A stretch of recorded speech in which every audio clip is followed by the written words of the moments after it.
Hola, yo soy Plinio Restrepo, estudiante de Neuroeducación e Inclusión del Politécnico Gran Colombiano.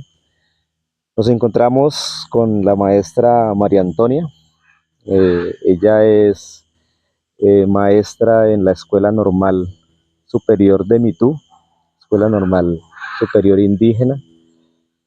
Y en esta oportunidad, con intención de conversar un poco sobre la vida de maestra que ella ha tenido en el departamento del Baupés, que es muy importante para vislumbrar experiencias.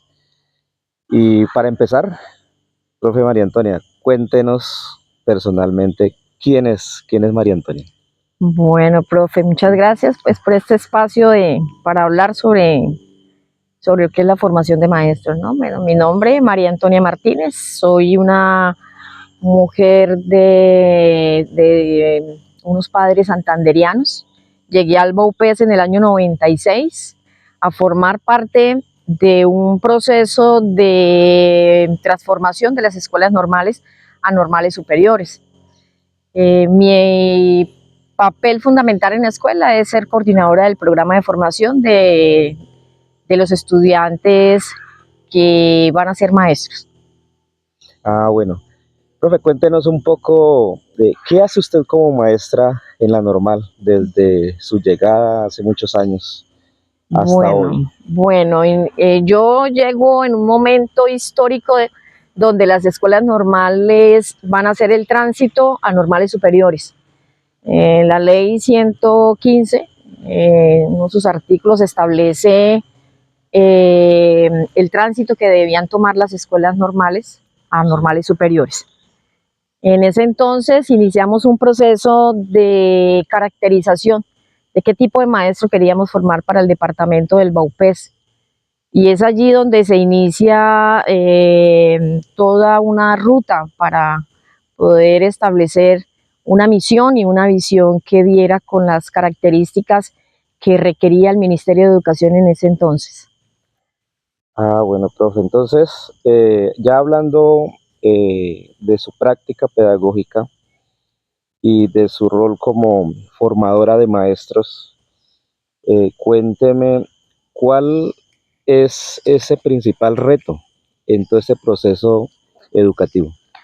Bueno, profe, yo creo que hay muchos retos, pero el fundamental que nos ha encomendado el Ministerio a las escuelas normales es formar un maestro que cumpla con las expectativas del mundo cambiante de los niños y las niñas. Existen unos fines fundamentales en el decreto 1236 al cual como coordinadora estoy llamada a orientar y a contribuir a esa formación del maestro que necesita Colombia. Eh, Sabemos que necesitamos un maestro que le brinde una formación a los niños, niñas y adolescentes para la transformación de la vida y del mundo. Necesitamos un maestro que fundamente su práctica desde la pedagogía para transformar seres humanos.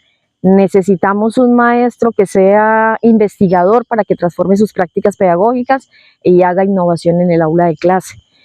El ministerio nos ha encomendado tal vez 12, 13 fines y pues a cada uno de ellos debemos estarle apuntando y cada día pues revisando, obviamente, si estamos cumpliendo con esa misión o no.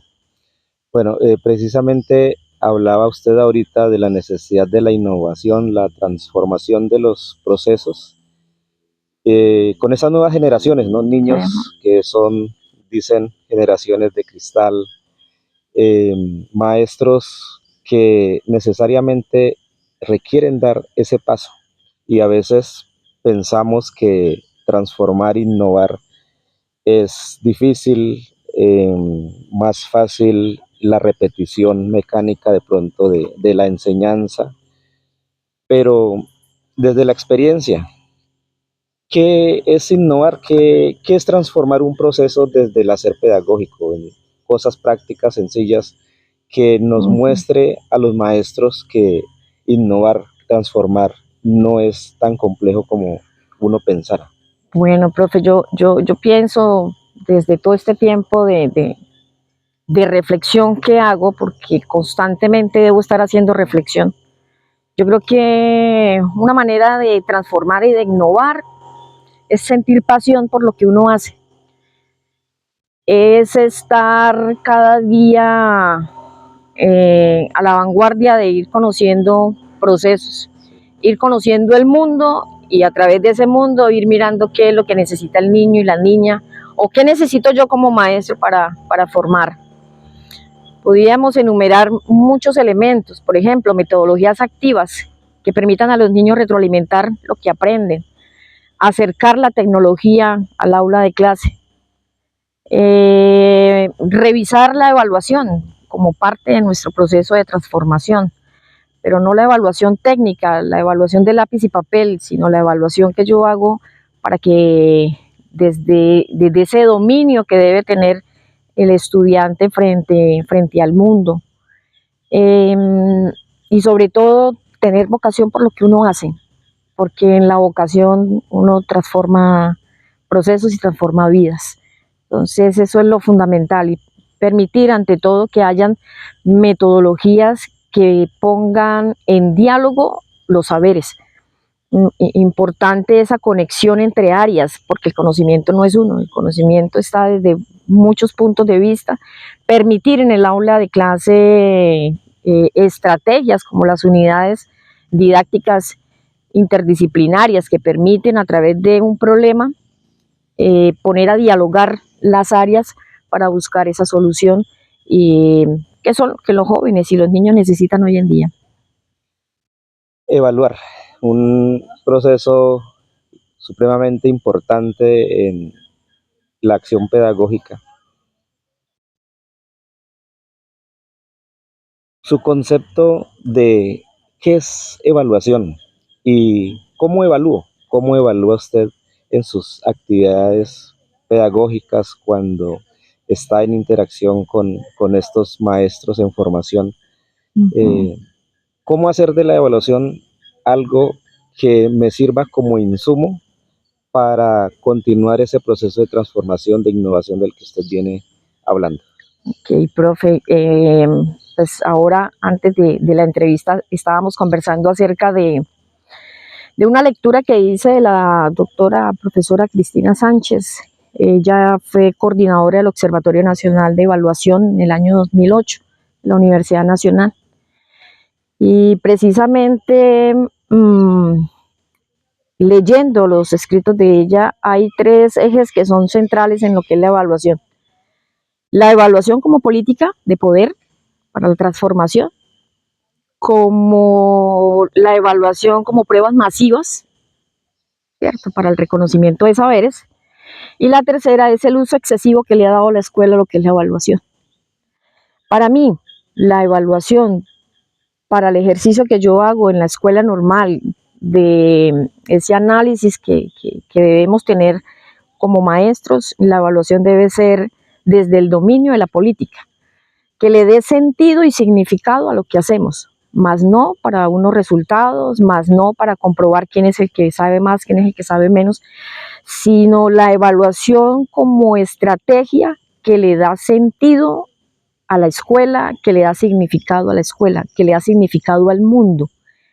Desde ahí es que debemos tomar lo que es la evaluación, porque de las pruebas solamente vamos a mirar, son resultados, pero no estamos transformando nuestra práctica pedagógica. Entonces es muy importante como maestro revisar esta pregunta tan importante como es ¿qué es evaluar para mí?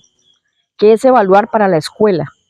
Porque ahí es donde se le da el sentido y el significado a lo que debemos hacer como maestros y como futuros maestros en una escuela normal, ¿no? Importante lo que acaba de decir.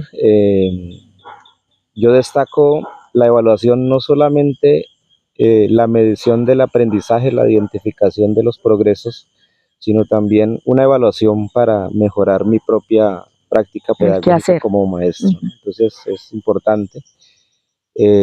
Venimos hablando de la necesidad de transformar los procesos, de hacer siempre cosas nuevas que llamen la atención, que sean Ujú. significativas para los estudiantes. Y bueno, nos encontramos aquí en Baupés, un departamento mayoritariamente indígena, 26 grupos étnicos, cada uno con su propia cultura, su propia lengua, sus propios saberes.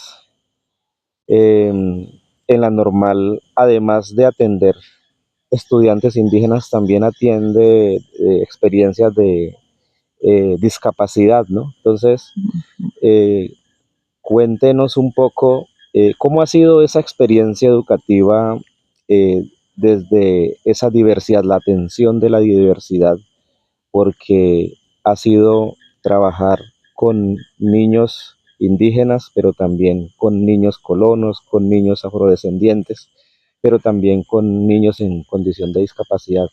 Eso tan interesante que su proceso ha vivido, ¿cómo lo puede contar, cómo lo puede resumir? Bueno, dentro de las políticas educativas está lo que es la inclusión y la diversidad, ¿no?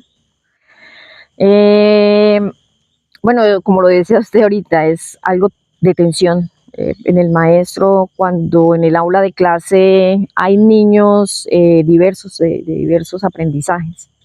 Eh, no recurrimos porque tal vez no tenemos todavía ese borrar paradigmas, aún no está en la vida del maestro, entonces para él se le convierte en un ejercicio muy pesado, muy difícil, donde tal vez la homogeneidad todavía quiere que esté presente en el aula de clase.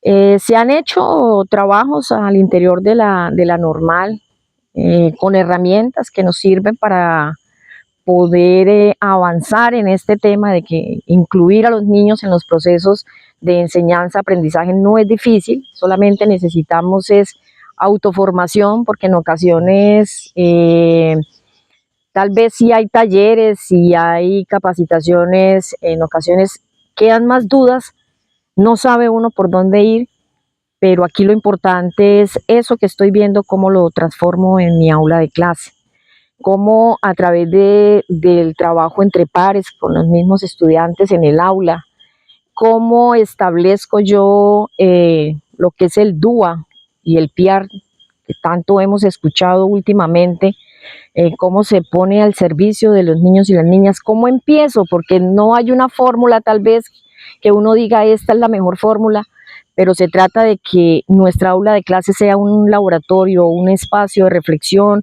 de ensayo, error, donde puedo decir esto lo puedo hacer, esto no, y ir cualificando mi práctica, y lo más importante es que estas prácticas incluyan a los niños que tienen dificultades diversas, porque es muy triste ver niños y lo hemos visto en la práctica de los estudiantes del programa, que en ocasiones los dejan ahí porque no saben qué hacer con ellos. Entonces estamos trabajando desde lo que es el programa de formación en estrategias que le brinden oportunidades a los niños para que el aula de clase sea más incluyente. Bueno, profes, yo creo que esto ha sido este compartir de experiencia de maestra, toda una vida de maestra en el Baupés. De verdad que muchísimas gracias y bueno, qué bueno que hayamos tenido este momento especial. Muchas gracias. Bueno, profe, pues para mí también es muy bonito, ¿no? Este espacio, además porque fue alumno mío también, entonces quiero resaltar eso. Fue también mi jefe en algún momento. Entonces, nada, qué bueno que estos espacios se tengan para conversar y mirar cómo los estudiantes han superado también a sus maestros. Sí, muchas gracias, profe. No, de verdad, siempre el aprecio, ya que la profe María Antonia lo dice, pues compartir eso, ¿no? Fui su estudiante y luego haber compartido esa experiencia de maestros entre pares, directiva, haber hecho equipo directivo, fue realmente trascendental para mi vida, algo que marca hitos y qué bueno que pues hoy nos hayamos encontrado nuevamente. Muchas Listo, profe. gracias. Perfecto.